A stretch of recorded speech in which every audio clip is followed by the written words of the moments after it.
स्वागत है आपका अपने YouTube चैनल शिव कहानी क्लब में। ये कहानी एक साधु और नन्ही सी गिलहरी की है। इस कहानी से आपको कुछ न कुछ सीखने को जरूर मिलेगा। साधु जीवन के रहस्यों को खोजने के लिए कई दिनों तक तपस्या और कठोर साधना में लगे रहे, पर आत्मज्ञान की प्राप्ति नहीं हुई। थक हार कर उन्हें तपस्या छोड़कर घर लौटने का निश्चय किया। दुख और पराजय की भावना ने उन्हें अंदर से तोड़ दिया था। वह लड़खड़ाते कदमों से वापस आ रहे थे। रास्ते में उन्हें प्यास लगी। पानी पीने के लिए वह एक नदी के किनारे गए। सामने उन्हें एक अजीब नज़ारा दिखाई दिया। एक नन्ही कंटो नदी के जल में अपनी पूंछ भिगोकर पानी बाहर छिड़क रही थी। कंटो बिना थके अविचल भाव से इस कार्य को करती जा रही थी। साधु को उत्सुकता हुई।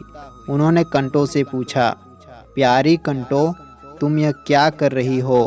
कंटो ने विनम्रता से उत्तर दिया, इस नदी ने मेरे बच्चों को बहाकर मार डाला। मैं उसी का बदला ले रही हूँ। मैं नदी को सुखाकर ही छोड़ूंगी। साधु ने कहा, तुम्हारी छोटी सी पूंछ में भला कितनी बूंदें आती होंगी?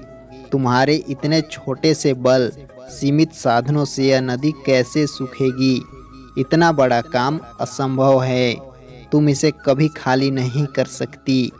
कंटो बोली, यह नदी कब खाली होगी यह मैं नहीं जानती, लेकिन मैं अपने काम में निरंतर लगी रहूंगी। मैं श्रम करने और कठिनाइयों से टकराने के लिए तैयार हूँ। फिर मुझे सफलता क्यों नहीं मिलेगी? साधु सोचने लगा कि जब यह नन्ही कंटो अपने थोड़े से साधनों से इतना बड़ा कार्य करने का सपना देखती है, तब भला मैं, उचित मस्तिष्क और मजबूत विकसित मनुष्य, अपनी मंजिल को क्यों नहीं पा सकता?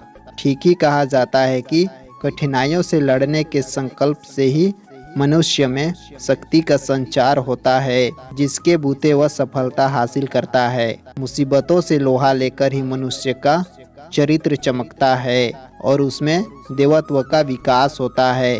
यह सोचकर वह फिर साधना के लिए लौट पड़े। तो देखा आपने, संकल्प की शक्ति कितनी बड़ी होती है। छोटे से छोटा जीव भी संकल्प के साथ बड़ा काम करने की सोचता है।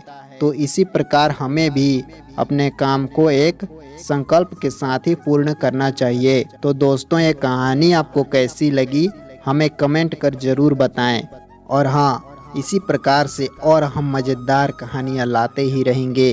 तो हमारे चैनल को सब्सक्राइब करके रखें। धन्यवाद दोस्तों।